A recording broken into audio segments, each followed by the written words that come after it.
except to confuse people watching the Super Bowl. Biden India पहुंचे और उन्होंने बहुत Let's learn a few more numbers, just in case the Roman Empire ever takes over again. India से middle east होकर के Europe transport का रास्ता तैयार कर देंगे। Let's see what the ancient Romans used to write zero. अब इन दिनों हो क्या रहा है कि ये जो इंडिया से लेकर के middle east Since the Romans primarily used these numerals for counting things like animals or crops or other tangible things like that, they didn't really need a numeral for zero. Israel को लेकर Instead, if they didn't have any of something, they just write the word Noah, which translates to हुआ जो Lebanon है वो धमकाया जा रहा है। Since there's Noah to see here, let's just keep going down the number line and see how the Romans का America के साथ पंगा चल रहा है, तो बोले अमेरिका वालों को बीच में एक तरफ लेबनान में हिजबुल्लाह इजराइल को धमकाए पड़ा है, यानी कि इस पूरे नॉर्थ साउथ कॉरिडोर की तर्ज पर जो आईमैक बनाने की बात है, इस आईमैक को चुनौतियां देखने को मिली। ऐसी स्थिति में भारत ने तत्काल अपने INS international north south corridor को तत्काल प्रभाव से हटा दिया और कहा भाई हम इस काम को आगे बढ़ाएंगे और आगे बढ़ाकर बढ़ता रहेगा जब तक वो बनता है, लेकिन फिलहाल के लिए हमने अपना ट्रांसपोर्टेशन कर लिया है। तो ये अपने आप में बड़ी बात है कि भारत ने अमेरिका के प्रतिबंधों के डर के बावजूद अपने लिए सामान मंगा भी लिया है और सामान को बढ़ाना एक बड़ी सुर्खी बन गया। ठीक है, फिलहाल के लिए इतना ही। अब इसके अंदर अगर आपको अधिक जानकारी चाहिए मैपिंग की मैपिंग के साथ साथ आपको इकोनॉमिक्स की, तो सारी जानकारी मेरे ये फाउंडेशन में आप अपने एप्लीकेशन से जाकर पूरे एक साल की वैलिडिटी सब्जेक्ट मात्र 1499 के अंदर पढ़ सकते हैं। कमेंट बॉक्स में पिन हमारे हैंड रिटन नोट जिसमें कि सारा कंटेंट बाय हैंड मेंशन किया गया है। हिस्ट्री ज्योग्राफी पॉलिटी इकोनॉमी के मेरे अपने नोट्स आप लोगों तक मात्र 1999 में कुरियर हो जाएंगे। आप किसी भी अपनी पाठशाला एप्लीकेशन में ऑर्डर कर सकते हैं। ठीक है साहब, अधिक जानकारी remembering that the Romans didn't like to repeat a symbol more than 3 times, it won't surprise you that they wrote 90 as 10 less than 100. But to do that, they needed to invent another special symbol for 100, which looks like our capital letter C. So C means 100, and XC means 10 less than 100, or 90. The Romans also had dedicated numerals for 500 and 1000 that looked like the capital letters D and M, respectively. Those symbols come in handy for writing large numbers, like the year this video was made, 2024. That would be MMXXIV in Roman numerals. Looks confusing, right? Let's break it down to see what's going on. The first two symbols stand for 1,000 each. So 1,000 plus 1,000 is 2,000. Then we see two X's representing 10 plus 10, or 20. And finally, we have IV, which is how the Romans wrote 4. So the combination of all these amounts is 2,000 plus 20 plus 4, or 2,024. As you can see, Roman numerals actually make a lot of sense if you know the basic symbols they used and the rules that they used to combine them into various amounts. नमस्कार साथियों, स्वागत है आप सभी का अंकित inspires media पर। मैं हूं अंकित अवस्थी। आप हैं मेरे साथ में बजट 2024 पर चर्चा करेंगे। साथ ही साथ ये भी चर्चा करेंगे कि वर्तमान में केंद्र सरकार का जो बजट आया है इसका मतलब क्या होता है, इसकी वजह से आने वाले समय में क्या असर पड़ सकता है, तुरंत इसका असर बाजार पर कैसे पड़ा है। साथ ही साथ जो इतने दिनों से लोकसभा चुनाव के बाद में एनडीए गठबंधन में सहयोगियों के लिए कुछ बातें चल रही थी कि साहब केंद्र सरकार में इन्हें उच्च पद मिलेंगे या फिर उच्च कैबिनेट के अंदर कुछ बढ़िया जगह मिलेंगी या फिर लोकसभा स्पीकर का पद मिलेगा या विशेष राज्य का दर्जा मिलेगा। फाइनली बिहार और चंद्रबाबू नायडू जी को एक पैसे का बजट मिल गया है। ऐसी स्थिति में आज के सेशन में उन बातों की चर्चा करेंगे जिससे आपको समझ में आएगा आपके लिए क्या है, विद्यार्थियों के लिए क्या है, जॉब सीकर्स के लिए क्या है। तमाम बातें आज के सेशन में होने वाली हैं, लेकिन फिर से शुरू करने से पहले कुछ बेसिक समझ लीजिए और उस बेसिक से आगे बढ़ेंगे। फिर थोड़ा सा समझने वाला सेशन देखिए। भारत सरकार भविष्य में यानी कि आज 1 अप्रैल से लेकर जब सरकार के चुनाव चल रहे होते हैं अप्रैल से लेकर चल रहे होते हैं, लेकिन अब नई सरकार बनी है तो नई सरकार का बजट अब आया। ये अंतरिम बजट के बाद का पूर्ण बजट है। सरकार करती क्या है कि फाइनेंशियल ईयर में सारा सिस्टम अपने द्वारा इस काम पर इतना पैसा खर्च करना है। संसद से परमिशन मांगती है कि अगर आप लोग इजाजत दें तो अपने संचित फंड में से पैसा लें और उसे देश में खर्च कर लें। फिर संसद को ये भी बताया जाता है कि हम फंड खर्च करना तो चाहते हैं, लेकिन हम कमाएंगे कहां से? तो कमाने का रास्ता ही भारत सरकार बजट में बताती है। यानी कि बजट इस प्रकार का भविष्योन्मुखी विचार है जिसमें यह बताया जाता है कि हम इतना पैसा लेकर इन चीजों पर खर्च करेंगे। कहां से लेंगे? कंसोलिडेटेड फंड ऑफ इंडिया से, जहां पर अपन सबने तमाम प्रकार से पैसे भर के रखे हुए हैं, टैक्सेशन से पैसे भर के रखे हुए हैं, कर्जे से रखे हुए हैं, डिसइन्वेस्टमेंट से भरकर रखे हुए है, वहां से पैसे को हम यूज करेंगे देश को आगे चलाने के लिए। और जब खजाना भरना होगा तो हम ऐसे बढ़ेंगे। इसको आसान करके समझाएं तो ऐसे समझिए, अपने पिताजी को जब पहली तारीख को तनख्वाह मिला करती थी, तनख्वाह के साथ ही पिताजी बैठकर चर्चा करते थे कि इस महीने कैसे चल रहा है, बच्चों की फीस पर कितना, खाने पीने पर कितना, घूमने फिरने पर कितना, सेविंग्स में कितना पैसा खर्च हुआ, ये पिताजी पहले ही नहीं रखते थे। और फिर इस जगह से इतना पैसा आ सकता है, ब्याज से इतना आ सकता है, तनख्वाह इतनी आ सकती है, फलानी जगह पर लोन इतना मिल सकता है। जो हिसाब लगता है ना, समझो आने वाले समय का हिसाब। फिलहाल जो आप आज चर्चा कर रहे हैं वो इस खर्चे की और आय की ब्यौरे की चर्चा कर रहे हैं। इस बजट से एक दिन पहले यानी कि कल निर्मला सीतारमण के द्वारा भारत के संसदीय लोकसभा में आर्थिक सर्वेक्षण भी प्रस्तुत किया गया। इकोनॉमिक सर्वे में क्या होता है? इकोनॉमिक सर्वे में भारत सरकार पिछला रिपोर्ट कार्ड प्रस्तुत करती है, जो अपन ने पिछली बार पैसा खर्च किया था उसका कौन सी ऐसी चीजें हैं जो नहीं कर पाए, भारत की चुनौतियां क्या हैं, जैसे विद्यार्थियों से रिलेटेड चुनौतियां क्या हैं, सर्विस सेक्टर से लेकर चुनौतियां क्या हैं, महंगाई से लेकर चुनौतियां क्या हैं। यदि आप इकोनॉमिक सर्वे आपके लिए बहुत महत्वपूर्ण है, और अगर आप रोजगार में ऑलरेडी हैं तो बजट महत्वपूर्ण होता है। ठीक है, तो चलिए आज के सेशन में बजट की चर्चा करते हैं। बात है देश के वित्त मंत्री के द्वारा अब ये अच्छा है या बुरा है आप अपने हिसाब से तय कीजिएगा। मैं आपके सामने ये सारी जानकारी रखते जा रहा हूं क्योंकि इससे निश्चित ही भारत में रहने वाले लोगों के जीवन पर असर जरूर पड़ेगा। इस बजट में कौन से विभाग को क्या मिला जरूर आप जानेंगे, क्या सस्ता हुआ, क्या महंगा हुआ ये भी आप जानेंगे, किसानों के लिए क्या रहा, युवाओं के लिए क्या रहा ये भी आप जानेंगे। आज के सेशन में हम ये भी जानेंगे कि सरकार ने बजट के माध्यम से अपने सहयोगियों को, एनडीए गठबंधन में सहयोगियों को क्या दिया जिससे कि वो आगे भी रुके रहे। ये सारी बातें जानेंगे, लेकिन बाजार ने इसको कैसे लिया उसे भी जानेंगे। यानी कि बाजार ने इस बात को लेकर के कि हाँ बजट बाजार के लिए अच्छा, शेयर बाजार के लिए अच्छा है नहीं, इसे भी आज के सेशन में जानेंगे। मैं आपको एक चीज याद दिलाना चाहूँ इससे पहले ही, ताकि इस बात को आगे बढ़ते हुए समझें। आज सुबह हालांकि मैंने सेशन रखने का सोचा था, इकोनॉमिक रिव्यू पर आपके लिए एक सेशन लेकर आऊं, पर नहीं ला पाया, तबियत की थोड़ी नासाजी के चलते। इकोनॉमिक सर्वेक्षण जो निकल कर आया है, आर्थिक सर्वे जो अपना आया है, उसमें ना आर्टिफिशियल इंटेलिजेंस को लेकर के एक बहुत अच्छी बात लिखी गई है। वो ये है कि ये जो माहौल बना हुआ है कि रोजगार के अवसर कम होंगे आर्टिफिशियल इंटेलिजेंस की वजह से, और मानते भी हैं कि आर्टिफिशियल इंटेलिजेंस अगर आएगा तो कुछ के तो रोजगार खाएगा, लेकिन उसका जो लोग सही से यूज करेंगे उनके लिए वो नए अवसर भी लाएगा। आर्थिक सर्वे में जो बात लिखी हुई है वो बातें ऑलरेडी न्यूज में पिछले साल भी चल रही थी और लंबे सालों से चली आ रही है कि अगर देश के लोगों के पास स्किल नहीं है तो ऐसी स्किल के लिए एजुकेशन सिस्टम जिम्मेदार है, और ऐसी स्थिति में अगर एआई आता है तो बहुत हद तक लोगों के लिए, उन लोगों के लिए जिन्हें नहीं पता कि एआई का कैसे यूज करना है, उनके लिए अनएम्प्लॉयबिलिटी भी बढ़ा सकता है। और आपको याद होगा पिछले कुछ सालों में माइक्रोसॉफ्ट से लेकर सिस्को ने बहुत सारे लोगों का ले ऑफ किया है, यानी कि नौकरियों से निकाला है।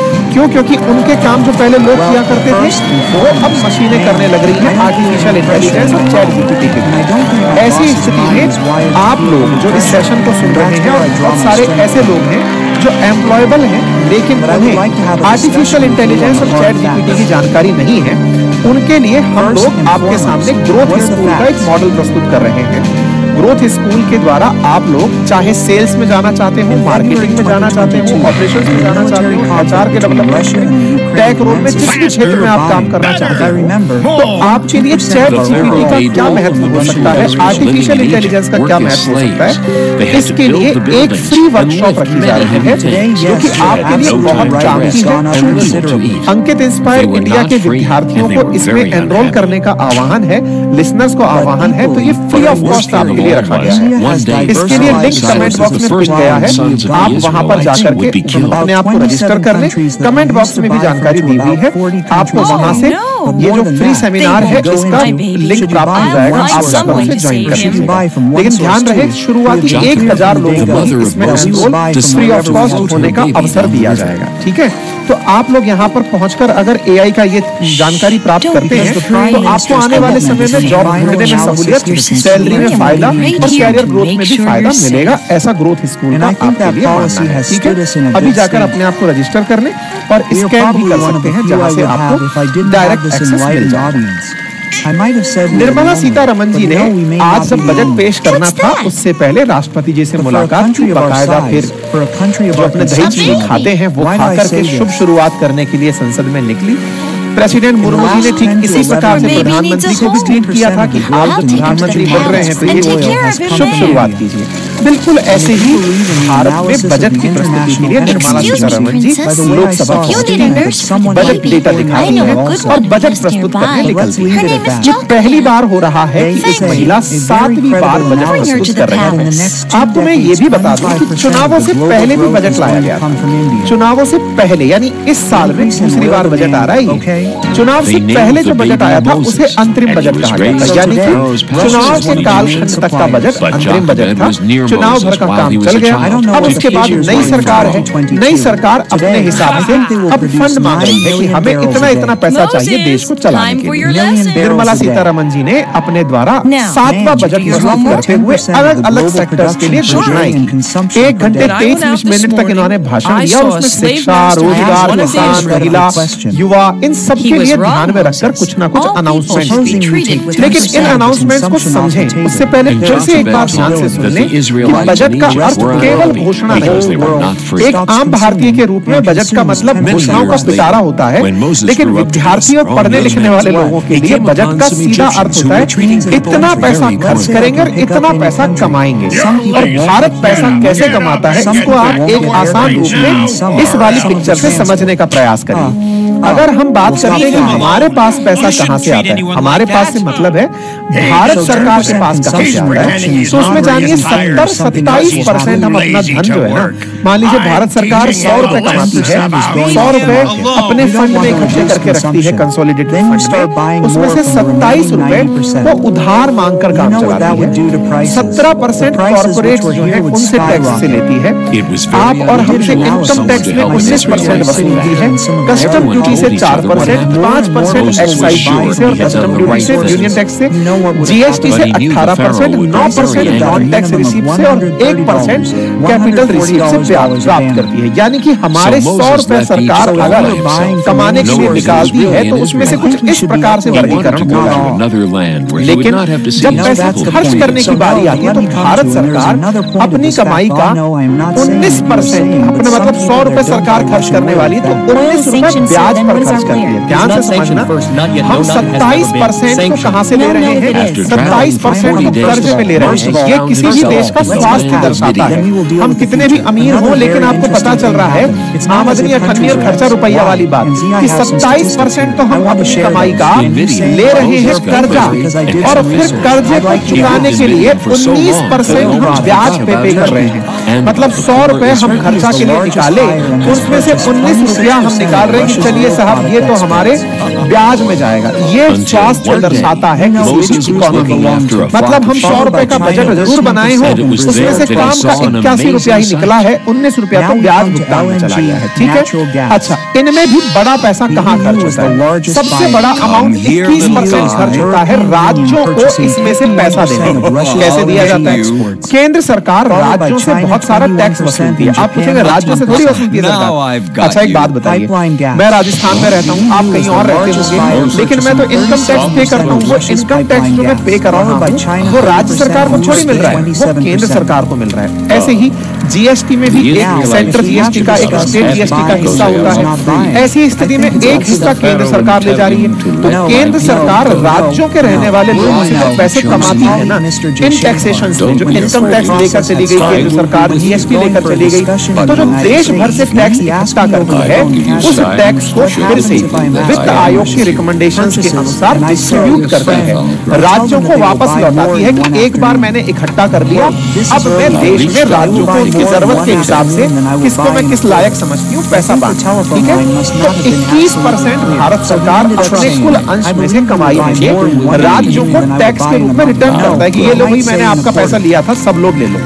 इसमें से 19% मतलब ये 100 रुपए में से 19% इंटरेस्ट पेमेंट पर दिया गया था, वो हो गया 16%। कई बार परीक्षाओं में ये प्रश्न इसी तरह से पूछा जाता है कि हमारे खर्च में सबसे बड़े मद कौन से हैं? तो टैक्सेशन जो राज्यों को दिया गया, ब्याज जो भुगतान में दिया गया, फिर उसके बाद में सेंट्रल स्पॉन्सर्ड स्कीम्स, केंद्र सरकार के द्वारा जो स्कीम चलाई जा रही है उनके ऊपर 16% खर्च किया जाता है, ठीक है। सॉरी, सेंट्रल सेक्टर की स्कीम जो केंद्र के द्वारा योजनाएं चलाई जा रही है इंक्लूडिंग डिफेंस वगैरह, उसके अंदर ये पैसा 16% खर्च किया जाता है। बाकी 8% डिफेंस सेक्टर पर, 6% सब्सिडी पर, फाइनेंस कमीशन की सब्सिडीज आदि पर 9%, पेंशन पर 4%। इस तरह से हम अपनी कैपिटल का खर्चा करते हैं, अपने पास जो पैसा आता है उसका खर्चा करते हैं। चलिए, तो पहले तो हमने ये समझ लिया पैसा आता कहां से और जाता कहां से।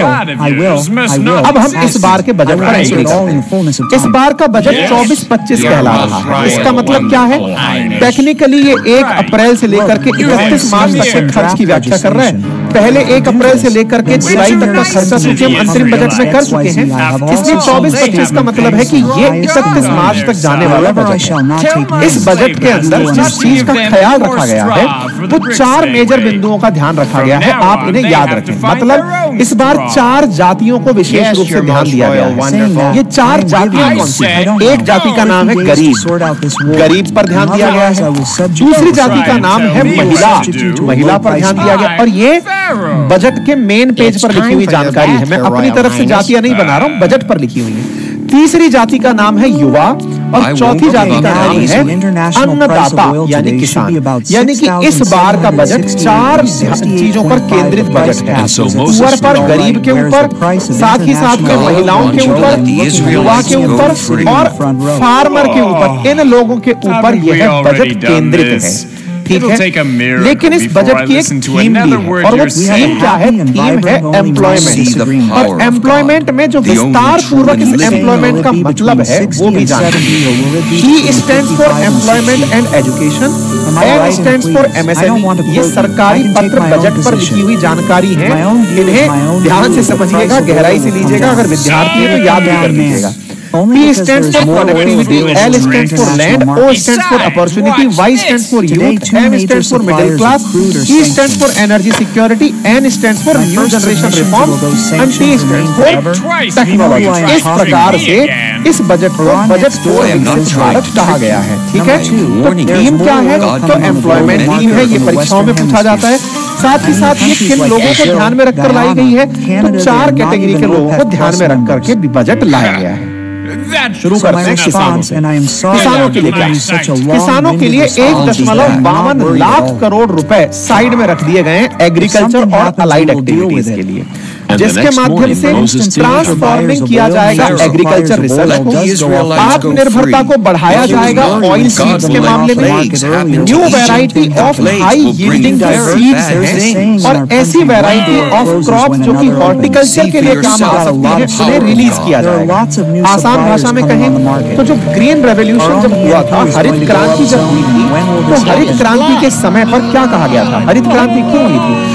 High yielding variety seeds plus fertilisers और वाटर, इन 3 की वजह से हरित क्रांति हुई थी, यानी कि अधिक उत्पादकता वाले बीजों के कारण। तो यहाँ पर अधिक उत्पादकता के 109 बीज रिलीज किए जाएंगे, यानी कि खेती को बढ़ावा देने के लिए सरकार टेक्नोलॉजी पर निर्भरता दिखा रही है। Vegetable production and supply chain को बढ़ावा देने के लिए FPOs का प्रमोशन किया जाएगा। Cooperatives and startups for vegetable supply chain, इनको बढ़ावा दिया जाएगा। National cooperation policy for systematic and allrounder development of cooperative sector, ठीक है। एग्रीकल्चर सेक्टर के लिए सरकार ने 1 करोड़ किसानों से कहा है कि वो आने वाले सालों में प्राकृतिक कृषि को अपनाएं। इसके लिए उन्हें मतलब प्रमोट किया जा रहा है और कहा जा रहा है कि आप लोग फार्मर प्रोड्यूसर ऑर्गेनाइजेशन बनाएं। साथ ही साथ किसान क्रेडिट कार्ड को और ज्यादा राज्यों के अंदर जन समर्थन दिया जाएगा, ठीक है। नेचुरल फार्मिंग को बढ़ावा देने के लिए 1 करोड़ किसानों से, श्रिम्प यानी कि जो सीख से जो सी फूड बनाते हैं उनसे कहा गया है कि श्रिम्प प्रोडक्शन और एक्सपोर्ट को बढ़ावा दिया जाएगा। डिजिटल पब्लिक इंफ्रास्ट्रक्चर को बढ़ावा दिया जाएगा। ठीक है, किसानों के मामले में कहा गया है कि भारत प्रोडक्टिविटी और रेजिलियंस के लिए एग्रीकल्चर में 1.52 लाख करोड़ रुपए खर्च करेगा इन सभी सेक्टर्स के अंदर, ताकि 1 करोड़ से ज्यादा किसानों के ऊपर जो कि नेचुरल फार्मिंग में बिजी हैं उनकी प्रॉपर सर्टिफिकेशन और ब्रांडिंग की जाए। ठीक है साहब, ये खास ख्याल रखा गया है किसानों के लिए, जिसको पीआईबी में इस प्रकार से अलग प्रकार से बता भी गया है। 2.66 लाख करोड़ रुपए रूरल डेवलपमेंट, रूरल इंफ्रास्ट्रक्चर बनाने के लिए इस साल में खर्च किए। प्रोडक्टिविटी और रेजिलियंस इन एग्रीकल्चर बढ़ाने के लिए डिजिटल पब्लिक इंफ्रास्ट्रक्चर, जिसके तहत डिजिटल क्रॉप सर्वे किया जाएगा खरीफ की फसल का 400 जिलों के अंदर। साथ ही साथ जन समर्थ, जिसको किसान क्रेडिट कार्ड कहा जा रहा है, उसे 5 राज्यों के अंदर और बढ़ाया जाएगा। जो बातें मैंने पहले बोली है उन्हें ही यहाँ पर वापस से लिख दिया गया है। किसानों के लिए एक प्रकार से और ज्यादा अवसर पैदा किए जाएंगे ताकि वो अपनी आय को डबल कर सकें। किसान पूरे अब चर्चा करते हैं युवाओं के लिए क्या प्लान है। युवाओं के लिए प्रधानमंत्री ने 5 योजनाओं का अनाउंसमेंट किया, जिसके ऊपर पीआईबी ने लिखा है कि 2 लाख करोड़ रुपए सरकार के द्वारा युवाओं के लिए अनाउंस किए गए हैं। प्रधानमंत्री की 5 योजनाओं में से युवाओं के लिए पहली योजना बनी है कि उन्हें किसी भी सेक्टर में एंट्री करने पर 15,000 रुपए का एंट्रेंस फंड दिया जाएगा कि अगर आप एंट्री कर रहे हो तो ये पकड़ो, आपको 15,000 रुपए दिए जा रहे हैं। फर्स्ट टाइम मैन्युफैक्चरिंग सेक्टर में अगर कोई व्यक्ति है तो उनके लिए कहा गया है कि अगर कोई एम्प्लॉई और एम्प्लॉयर ईपीएफओ में कंट्रीब्यूशन करता है तो उसके लिए सरकार बेनिफिट अपनी तरफ से इंसेंटिव दे करके करेगी। ये दूसरा मैन्युफैक्चरिंग सेक्टर के लिए ऑप्शन रखा है। एम्प्लॉयर्स के लिए कहा गया है कि अगर आप ईपीएफओ के अंदर कंट्रीब्यूशन करते हैं एम्प्लॉयर्स होने के नाम पर, तो 3,000 रुपए प्रति माह 2 साल के लिए हर न्यू हायरिंग पर सरकार देगी, ताकि आप 50 लाख नए जॉब क्रिएट कर सकें। मैं आपको थोड़ा सा समझा देता हूँ। एक प्रकार से समझिए कि भारत के अंदर जो एम्प्लॉइज काम करते हैं उनके लिए प्रोविडेंट फंड होता है, जिसमें वो अपनी कमाई का कुछ अंश जमा करके अपने जब मतलब नौकरी पूरी हो तो उस पैसे को उपयोग कर सकते हैं। सरकार उसे प्रमोट कर रही है और प्रमोट करके कि अगर ईपीएफओ के माध्यम से अगर कोई मालिक जनता मतलब अपने लेबर से कह रहा है, एम्प्लॉय से कह रहा है कि आप आके ज्वाइन करो, मैं आपको इतना ईपीएफओ में पैसा दूंगा, तो सरकार बोल रही है हम अपनी तरफ से आने वाले 2 साल में आपको 30,000 रुपए और देंगे ताकि एम्प्लॉइज का ज्यादा फायदा हो और इस प्रकार से एम्प्लॉइज ज्यादा से ज्यादा जॉब करें। चीन में स्कीम हो गई। चौथी स्कीम दी है इंटर्नशिप के लिए। इसके अंदर क्या कहा गया है, 20 लाख जो युवा हैं उनको 5 साल के पीरियड के लिए स्किल्ड युवा को तैयार किया जाएगा। 1000 इंडस्ट्रियल ट्रेनिंग इंस्टीट्यूट अपग्रेड किए जाएंगे, जहां के अंदर मतलब एक प्रकार से ओरिएंटेशन और आउटकम के ऊपर आधारित होंगे और उनके पूरे कोर्स करिकुलम को स्किल के आधार पर डेवलप किया जाएगा। चौथा पॉइंट ये निकल करके आया और जो 5वां पॉइंट निकल कर आया है इसके अंदर वो है कि इंटर्नशिप दी जाएगी। ये बहुत इंपॉर्टेंट पॉइंट है। जैसे बहुत सारी आईआईटीज में जब बच्चे जॉब मतलब पढ़ाई कर रहे होते हैं तो आईआईटीज के अंदर कहा जाता है कि सबसे इंपॉर्टेंट पार्ट होता है इंटर्नशिप, क्योंकि आईआईटी के बच्चे बहुत सारी कंपनी में इंटर्नशिप पाते हैं, वहां पर अभ्यास करते हैं, अनुभव लेते हैं और अगर वो अच्छे काम करने वाले हैं तो आईआईटी के उन बच्चों को कंपनी अपने पास ही रख लेती है, जॉब दे देती है। सरकार ने यहाँ पर क्या ऑफर दिया है, ध्यान रखिए। 500 टॉप कंपनीज में 1 करोड़ युवाओं को अगले 5 साल में इंटर्नशिप मिलेगी। यानी कि अगर कोई बच्चा ग्रेजुएशन कर रहा है, ग्रेजुएशन पूरी होने के बाद देश की 5 बड़ी कंपनियों इन बच्चों को इंटर्नशिप के लिए भेजा जाएगा और उन्हें 5,000 रुपए प्रति माह का अलाउंस दिया जाएगा। पहली ही बार में विद वन टाइम असिस्टेंस यानी 5,000 रुपए का उनको अलाउंस दिया जाएगा, जिसमें से CSR के थ्रू 6,000 रुपए ऐड कर दिए। कंपनी की अपनी कॉर्पोरेट सोशल रेस्पॉन्सिबिलिटी का भी पॉइंट इसमें ऐड किया जाएगा। मतलब एक प्रकार से इंटर्नशिप के लिए जो अभी तक बच्चे परेशान होते थे, बहुत से छोटे कॉलेजेस में पढ़ने वाले बच्चों को इंटर्नशिप मिलती ही नहीं थी, अब उन्हें देश की टॉप 500 कंपनी जो लिस्टेड कंपनी होगी संभव है उन सब कंपनी में इंटर्नशिप का अवसर मिलेगा। ये अपने आप में एक बड़ी उपलब्धि के रूप में देखा जाता है। जैसे भारत के लिए स्टाम्प ड्यूटी के लिए कहा गया है कि लोअर किया जाएगा स्टाम्प ड्यूटी को अगर महिलाओं के नाम पर खरीदा जाता है। स्ट्रीट मार्केट के लिए कहा गया है कि 100 वीकली आज street food hub selected cities में शुरू की जाएंगी। ऐसे ही ट्रांजिट ओरिएंटेड डेवलपमेंट के लिए 14 बड़ी सिटीज के अंदर जिसकी आबादी 30 लाख से ऊपर है वहां पर ट्रांजिट ओरिएंटेड डेवलपमेंट प्लान बनाए जाएंगे। वाटर मैनेजमेंट के लिए कहा है कि water supply, sewage treatment, solid waste management के लिए 100 से ज्यादा सिटियों के अंदर बैंकेबल पानी की व्यवस्था, बैंकेबल प्रोजेक्ट की व्यवस्था की जाएगी। ठीक है, हाउसिंग नीड्स को ध्यान में रखते हुए पीएम आवास योजना 2.0 जिसमें 1 करोड़ अर्बन पुअर और मिडिल क्लास फैमिलीज के लिए 10 लाख करोड़ रुपए का इन्वेस्टमेंट किया जाएगा। ऐसे ही और पॉलिसीज जिससे transparent rental housing market create हो उसके लिए भी सरकार आगे आने वाले समय में प्रयास करेगी। इसी तरह से ऊर्जा सुरक्षा के क्षेत्र में कहा गया है कि 1 करोड़ हाउस होल्ड आने वाले समय में मुफ्त बिजली प्राप्त करेंगे। कम से कम 300 यूनिट पर मंथ उन्हें मुफ्त में दी जाएगी और इस प्रकार से 1.28 करोड़ रजिस्ट्रेशंस ऑलरेडी विभिन्न राज्यों से प्राप्त किए जा सकते हैं। साथ ही साथ जो प्राइवेट सेक्टर के अंदर न्यूक्लियर एनर्जी है उसको बढ़ावा दिया जाएगा क्योंकि न्यूक्लियर एनर्जी को भी सरकार अपने साथ लेकर चलती है। एनर्जी का प्रॉपर ऑडिट होगा और स्टोरेज पॉलिसी को ऊपर कार्य सरकार के द्वारा किया जाएगा। इंफ्रास्ट्रक्चर के क्षेत्र में कहा गया है कि 11,11,111 करोड़ रुपए जो कि जीडीपी का 3.4% है वो इंफ्रास्ट्रक्चर पर खर्च किया जाएगा। 1.5 लाख करोड़ रुपए जो कि long term interest free loan के माध्यम से रिसोर्स एलोकेशन के लिए उपलब्ध कराया जाएगा। ठीक है, इसी प्रकार से स्पेस एजुकेशन के लिए भी प्रॉपर 1,000 करोड़ रुपए का वेंचर कैपिटल फंड अलॉट किया जाएगा। बात हो टूरिज्म की तो सरकार के द्वारा विश्वपाद टेम्पल कॉरिडोर और महाभादी टेम्पल कॉरिडोर जिसको भी काशी विश्वनाथ टेम्पल कॉरिडोर की तरह विकसित किया जाएगा। साथ ही साथ राजगीर वाला जो क्षेत्र है वहां पर भी प्रॉपर सिग्निफिकेंट टूरिज्म को बढ़ावा दिया जाएगा। नालंदा के अंदर भी टूरिज्म सेंटर को बढ़ावा दिया जाएगा। उड़ीसा की जो सीनिक ब्यूटी है इसको भी बढ़ावा दिया जाएगा। ऐसे ही रूरल और urban land related action plan तैयार किए जाएंगे जिसके तहत ऐसे एफडीआई प्राप्त किए जाएंगे जो कि भारतीय करेंसी में ओवरसीज इन्वेस्टमेंट को बढ़ावा दें। साथ ही साथ नीतीश कुमार और चंद्रबाबू नायडू के लिए भी इस बजट में विशेष प्रावधान रखा गया। यहाँ पर सड़क निर्माण के लिए 26,000 करोड़ रुपए की घोषणा केवल बिहार के लिए की गई और साथ ही साथ आंध्र प्रदेश के लिए भी बजट की घोषणा की गई।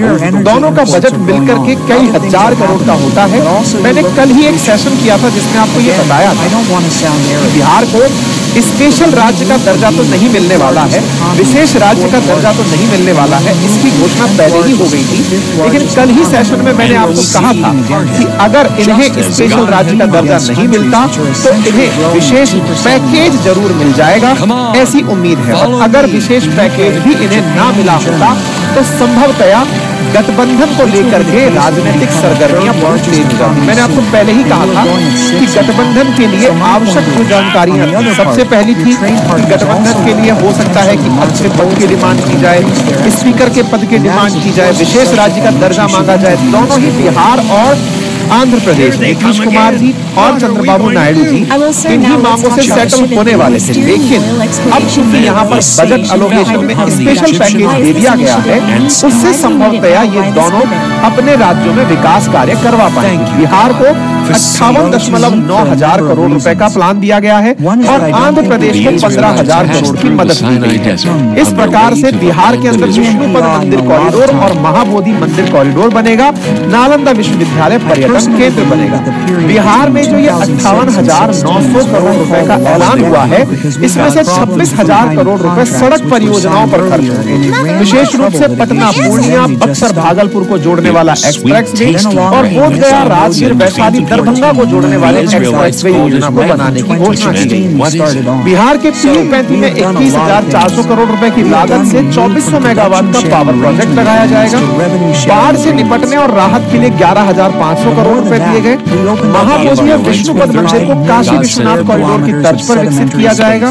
हिंदू, जैन और बौद्ध लोगों के तीर्थ स्थल माने जाने वाले राजगीर को भी ग्लोबल टूरिज्म डेस्टिनेशन के तौर पर डेवलप किया जाएगा। नालंदा विश्वविद्यालय को टूरिज्म सेंटर की तरह विकसित किया जाएगा। बिहार में नए मेडिकल कॉलेज और एयरपोर्ट बनाए जाएंगे। बिहार में स्पोर्ट्स इंफ्रास्ट्रक्चर विकसित किया जाएगा। गंगा नदी पर 2 नए पुल बनाए जाएंगे, क्योंकि बिहार में पुलों ने गिरने में होड़ मचा रही है। ऐसी स्थिति में निर्मला सीतारमण जी ने सड़क निर्माण और पुल निर्माण के लिए बढ़िया पैसे दिए हैं। इसी कारण से बड़ा मैसेज इस बार नीम बनकर चल रहा है कि भैया मजबूत बनाना, चुनाव तक टिकना चाहिए, क्योंकि बिहार में इस बार बहुत पुल गिरे। इस पर हमने ऑलरेडी सेशन भी किया था कि बहुत ज्यादा, मतलब 17 दिनों में 11 पुल गिरने की खबर आई। ऐसे ही चंद्रबाबू नायडू जी को 15,000 करोड़ रुपए आवंटित किए गए हैं, जो आंध्र प्रदेश पुनर्गठन अधिनियम के तहत चिंताओं के निवारण में तेजी लाएंगे। जिस फंड से पानी, बिजली, रेलवे, सड़क, अहम इंफ्रास्ट्रक्चर जारी किया जा सकेगा। पोलावरम सिंचाई परियोजना को पूरा करने के लिए भी वित्तीय मदद दी जाएगी और इस रकम के माध्यम से और रकम भी मुहैया कराई जाएगी। सीतारमण जी ने 5 बार आंध्र प्रदेश का नाम लिया। 15,000 करोड़ आंध्र प्रदेश को। सीटें चंद्रबाबू नायडू की ज्यादा है, नीतीश कुमार जी की कम है, लेकिन नीतीश कुमार जी का डर केंद्र को ज्यादा लगता है। संभवतः यही कारण है कि नायडू जी का बजट 15,000 करोड़ है और नीतीश जी का बजट 59,000 करोड़। इसी के बाद लोगों ने भीम में बढ़िया से आनंद लिए कि कौन किस तरह से खुश हो रहा है। लोग अपने अपने तरीके से इन दोनों चीजों के आनंद ले रहे हैं, लेकिन बहुत से लोगों का ये कहना है सब बाकी तो सही है, और राज्यों ने क्या बिगाड़ा था, उन्हें आपने क्या दिया, क्योंकि अल्टीमेटली अन्य राज्य भी तो आप ही के हैं और उन राज्यों को आपने क्या दिया जिस पर कोई चर्चा फिलहाल नहीं हुई। राजनीतिक सरगर्मियां थी तो आपने बिहार और आंध्र को प्यार से मना लिया। बाकी आम जनता सुने इनकम टैक्स के लिए क्या हुआ। इनकम टैक्स के लिए 3 लाख से 7 लाख रुपए की आय वालों पर 5% के हिसाब से अब टैक्स लगेगा। पहले ये 6 लाख तक के ऊपर था। न्यू टैक्स रेजिम के अंदर स्लैब में भी बदलाव फिलहाल के लिए किया गया, जहां स्टैंडर्ड डिडक्शन 50,000 से बढ़ाकर 75,000 रुपए कर दिए गए हैं। नौकरी पेशे वाले लोगों को न्यू टैक्स रेजिम से अब 17,500 रुपए तक का फायदा हो सकता है। पुराने टैक्स रेजिम में कोई भी बदलाव नहीं किया गया है। नए टैक्स रेजिम के अंदर बदलाव है और इस बदलाव में 7 लाख रुपए तक न्यू टैक्स रेजिम में अगर कोई व्यक्ति, ये ओल्ड टैक्स रेजिम और न्यू टैक्स रेजिम क्या है, इस पर मैं कल एक वीडियो ला दूंगा एक्सप्लेनेटरी, सो दैट आप ये समझ जाएं कि आप कौन सी टैक्स रेजिम को अपनाकर फायदा ले सकते हैं। ठीक है साहब, आगे बढ़ते हैं। 7 लाख रुपए तक 5% इनकम टैक्स दे होगा न्यू टैक्स रेजिम मानने वालों को। उनके लिए वो अगर इन्वेस्टमेंट ठीक से प्लान करते हैं तो वो इस प्रकार की इनकम को टैक्स फ्री कर सकते हैं। और कौन से सेक्टर को क्या दिया गया? डिफेंस को 4,54,773 करोड़ रुपए, रूरल डेवलपमेंट को 2.5 लाख करोड़ रुपए, एग्रीकल्चर को 1.5 लाख, होम अफेयर्स को 1.5 लाख, एजुकेशन को 1.25 लाख, आईटी टेलीकॉम को 1.25 लाख, हेल्थ को 89,000, एनर्जी को 68, सोशल वेलफेयर को 56, कॉमर्स और इंडस्ट्री को 47,000 करोड़ रुपए का बजट एलोकेट किया गया है। अगर आपसे ये जानकारी पूछी जाए, देखिए डिपार्टमेंट वाइज में ये बजट एलोकेशन हुआ, लेकिन अगर ये पूछा जाए कि मेजर स्कीम्स में कौन सा पैसा ज्यादा दिया गया है, तो जब MGNREGA मनरेगा जिसे आप कहते हैं, उसमें 86,000 करोड़ रुपए इस बार अलॉट किए जा रहे हैं, जो कि पिछली बार से 36,000 करोड़ रुपए ज्यादा है। ऐसे ही रिसर्च डेवलपमेंट प्रोजेक्ट के लिए 1,200 करोड़ रुपए, न्यूक्लियर पावर प्रोजेक्ट के लिए 2,200 करोड़। अगर आप ध्यान से देखें तो बहुत ज्यादा बजट न्यूक्लियर पावर प्रोजेक्ट्स पर बढ़ाया गया है। ऐसे ही PLI यानी प्रोडक्शन लिंक्ड इंसेंटिव स्कीम्स जो फार्मास्यूटिकल बेस्ड है, उनका बजट भी ऑलमोस्ट डबल कर दिया गया है। ऐसे ही डिस्प्ले मैन्युफैक्चरिंग जो सेमीकंडक्टर और डिस्प्ले अपने देश में बनते हैं, उसमें 3,000 से 7,000 करोड़ का बजट कर दिया गया है। सोलर ग्रिड में भी डबल बजट कर दिया गया है। डायरेक्ट बेनिफिट ट्रांसफर LPG के अंदर भी बजट जस्ट बढ़ा करके डबल कर दिया गया है, बढ़ाकर डबल क्या 10 गुना कर दिया गया है। और क्रेडिट अंडर मतलब ये जो line of credit under idea scheme है, इसके अंदर भी लगभग 3 गुना बजट बढ़ा दिया गया है। यानी बजट एलोकेशन इस बार कुछ प्रमुख योजनाओं के अंदर बहुत ज्यादा बढ़ाया गया है, जो दर्शाता है कि इस साल सरकार का ध्यान किन किन चीजों पर रहने वाला है। ठीक है साहब, तो ये सारी बात बताई। इसी प्रकार पर सरकार ने 7 चीजों से कस्टम ड्यूटी घटाकर 2 चीजों पर कस्टम ड्यूटी बढ़ा दी है। अगर हम महंगे और सस्ते होने की बात करें तो फोन और चार्जर आने वाले समय में घटेंगे, क्योंकि इन पर लगने वाली कस्टम ड्यूटी को 20% से घटाकर 15% कर दिया गया है। सोना चांदी के ऊपर भी जो इंपोर्ट ड्यूटी है वो 15% से घटाकर 6% कर दी गई है। ऐसे ही प्लेटिनम, कैंसर की दवाइयां, electronic goods, solar panel, rare minerals और फिश फीड, इनकी ड्यूटीज को घटाया गया है। वहीं महंगाई में टेलीकॉम के सामान की ड्यूटी बढ़ाकर 10% से 15% की गई है और प्लास्टिक प्रोडक्ट्स पर कस्टम ड्यूटी बढ़ाई गई है। इसका मतलब ये हुआ कि सरकार ने खर्चा कहां करना है वो बताओ, अब कमाई कहां से हो रही है वो जाने। सरकार को इस साल अनुमानित है कि जो रेवेन्यू रिसीव्स है यानी रिकरिंग लेवल पर जो इनकम होती है आपके और हमारे टैक्स पे करने से, उससे 31.3 लाख करोड़ रुपए की आय संभावित है। और कैपिटल रिसीव्स यानी कि कुछ ऐसी चीजें जो एक ही बार प्राप्त हो सकती है, जैसे डिसइन्वेस्टमेंट या फिर कोई ऐसा कर्जा जो एक ही बार लिया जा सकता था या एक ही बार जिसे कैश किया जा सकता था, उससे 16.9 लाख करोड़ रुपए की आय हो सकती है। जहां एक और भारत सरकार खर्चा 37.1 लाख रेवेन्यू पर कर रही है, वहां रेवेन्यू पर प्राप्त 31.3 करोड़ ही कर रही है। मतलब ऑलमोस्ट 5.5 लाख करोड़ सरकार रेवेन्यू के घाटे में रहने वाली है। और अगर कैपिटल एक्सपेंडिचर की बात करें तो कैपिटल से हालांकि प्राप्त ज्यादा कर रही है, खर्च कम कर रही है। कैपिटल में खर्च का अर्थ होता है देश में नए इंफ्रास्ट्रक्चर के निर्माण पर किया जाने वाला खर्च। ऐसी स्थिति में बड़ा सवाल ये बनता है कि अगर इन दोनों को जोड़ दिया जाए 31 और 16 तो ये लगभग 47-48 लाख करोड़ रुपए के आसपास जाता है। और वहीं पर अगर इन दोनों को जोड़ दिया जाए तो ये लगभग 52 लाख करोड़ रुपए तक जाता है। खर्च 52 लाख करोड़ और आय 47 लाख करोड़, मतलब हमें बजट में घाटा प्रतीत हो रहा है। और इसीलिए सरकार ने 4.9% जीडीपी का इस बार फिस्कल डेफिसिट अनुमान किया है कि हमें घाटा होने वाला है। यानी आमदनी हमारी कम और खर्चे ज्यादा है। ऑब्वियस सी बात है, इसीलिए हमें कर्जे लेने पड़ते हैं। मैंने आपको शुरुआत में ही बताया था कि हमारे बजट के अंदर कर्जे लिए जाते हैं और कर्जों में 27% वैल्यू हमारे 1/5 बजट का हिस्सा कर्जा ही होता है। 1/4 हिस्सा जो है हमारा कर्जा ही होता है। तो इसी प्रकार से उसे दिया जाता है। ठीक है, अगर बात की जाए मार्केट के लिए क्या कुछ अनाउंस हुआ जिसके चलते मार्केट ने बड़ी निराशा दिखाई, बाजार ने नाराजगी दिखाई। बाजार चाहे वो चाहे निफ्टी हो चाहे सेंसेक्स हो, उसके अंदर गिरावट देखी है। कुछ कंपनी के शेयरों में गिरावट देखी। उसके पीछे जो बड़े वजह निकल कर आई उसमें था फ्यूचर एंड ऑप्शन के अंदर सिक्योरिटी ट्रांजैक्शन टैक्स है, दैट इज एसटीटी, बढ़ा दिया है। सिक्योरिटी ट्रांजैक्शन टैक्स को 0.0125% से बढ़ाकर 0.02% कर दिया गया। इसका मीनिंग भी कल एक बार और डिटेल सेशन में हम करके समझा देंगे। बेसिक रूप से ये समझ लीजिए कि फ्यूचर एंड ऑप्शन ट्रेडिंग जो है ना, उसको सरकार किसी तरह से कम करना चाहती है। दूसरी तरफ से एक और काम हुआ और वो ये है कि कैपिटल गेन पर भी टैक्स को बढ़ा दिया गया है, जिससे मार्केट में थोड़ी निराशा है। बहुत से लोग लंबे समय तक पैसा इन्वेस्ट करके रखते हैं और उसकी वजह से जब शेयर बेचते हैं और जब धन की प्राप्ति होती है तो उसे बढ़ा करके 12.5% कर दिया गया है। पहले कैपिटल गेन टैक्स यानी आपने एक शेयर खरीदा, साल भर से ज्यादा के लिए अपने पास रख लिया, मान लीजिए 2 साल के लिए रख लिया और बेचा, तो उस पर जो पैसा आपने कमाया उस पर 12.5% सरकार टैक्स देगी, पहला 10% वसूलेगी। इसी प्रकार से अगर शॉर्ट टर्म गेन है, आज पैसा लगाया, साल भर के भीतर पहले ही कमा लिया, अगर ऐसा करते हैं तो अब टैक्स 20% तक बढ़ा दिया गया। मतलब ये हुआ कि सरकार का प्रयास अपने शेयर मार्केट को पहले बढ़ाया और बढ़ा करके उससे पैसा बढ़िया से कमाया। यानी सरकार कोई भी ऐसा काम नहीं छोड़ेगी जिससे कि आय में कमी हो। आय के तमाम साधन, क्योंकि हम बड़े खुश हो रहे हैं कि शेयर मार्केट 80,000 पार हो गया, जिसमें प्रधानमंत्री का खुद का कहना था कि जब रिजल्ट आएंगे तब देखना कि कहां पहुंच जाएगा।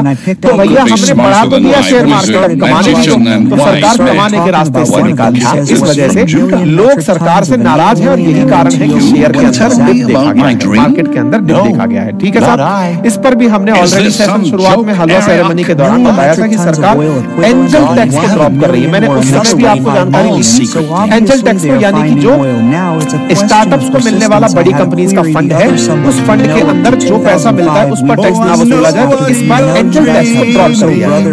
हमने अपने पड़ोसी मुल्कों के लिए भी बजट में अनाउंसमेंट किया है और बड़ा अनाउंसमेंट में भूटान के लिए 2068 करोड़, अफगानिस्तान के लिए 200 करोड़, बांग्लादेश के लिए 120, मालदीव के लिए जिसके साथ इतने रिश्तों में कड़वाहट है फिर भी 400 करोड़, म्यांमार के लिए 250, नेपाल के लिए 700, श्रीलंका के लिए 250, मॉरिशस के लिए, ये सभी हमने अपने पड़ोसी मुल्कों के लिए जो बजट अलोकेट किया है वो आपके सामने है। देखने वाली बात यह है कि मालदीव का बजट जो घटाया गया है वो उठाकर श्रीलंका को पकड़ा दिया गया है। ये दर्शाता है कि मालदीव इस समय चीन के नजदीक गया और श्रीलंका भारत के नजदीक आया, तो बजट अलोकेशन में किस प्रकार से परिवर्तन हुआ है। संभवतया आप सभी साथियों को यह डिटेल जानकारी अच्छे से समझ में आई है, और अगर ये जानकारी समझ में आई हो तो इतनी देर सुनने के बाद आपसे गुजारिश है इतनी बड़ी संख्या में आप लोग लाइव तो इसे लाइव भी कर दीजिए और अपने साथियों से साझा भी करिए। आपको ये बजट कैसा लगा अपनी राय कमेंट बॉक्स में जरूर बताइएगा। और हाँ, एक जरूरी जानकारी जाते जाते जान जाइए, और वो ये है कि यदि आप में से कोई भी साथी AI और ChatGPT इस फ्री कार्यशाला को ज्वाइन करना चाहता है तो ग्रोथ स्कूल के द्वारा आप लोगों के लिए एक फ्री वर्कशॉप रखी गई है जिसके लिए आप अभी जाकर रजिस्टर कर सकते हैं। मैंने लिंक कमेंट बॉक्स में डिस्क्रिप्शन में डाल दिया है, जाइए और अपने आप को रजिस्टर करिए। डायरेक्ट स्कैन करके भी रजिस्टर कर सकते हैं। केवल अंकित इंस्पायर इंडिया के लिसनर्स के लिए यह जानकारी, मतलब ये सेमिनार AI चैनल की बोर्ड बना देखिए फ्री ऑफ कॉस्ट, ठीक है। अभी जाकर आप और हाँ, आप लोगों के लिए जल्दी ही हम एक ऐसी सीरीज जिसमें हम कुछ लोगों को समाज के लोगों को आपके साथ साक्षात्कार करा रहे हैं जिन्होंने समाज में आने वाले को बनाने में आई है। जल्दी ही आपके सामने हमारे इसी चैनल पर हमारा एक और प्रयास इंस्पायरिंग इंडियन सीरीज आ रहा है, देखना ना भूलें। What's in it for them? Why should they get on board? Madam, they are the most important. नमस्कार साथियों, स्वागत है आप सभी का इंस्पायर इंडिया पर। मैं हूं आपके ऐसी खबर पर चर्चा करने जिससे न केवल बच्चों को बल्कि उनके पेरेंट्स को बहुत ध्यान से सुना है। आज का सेशन बहुत संजीदा है, संभव है कि थोड़ी देर बाद यूट्यूब इस विषय पर हमारी इस वीडियो को दबा दे। आप अपने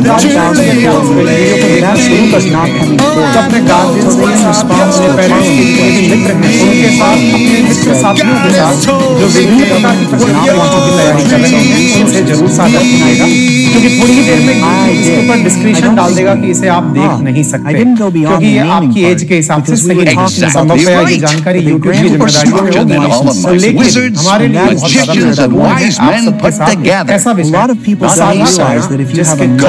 जिसके किसी बहुत बड़े जिनको आज तक लोग पढ़ाई का पर्याय मानते हैं। कलाम साहब ने कहा था कि education is the most powerful weapon which can change the world.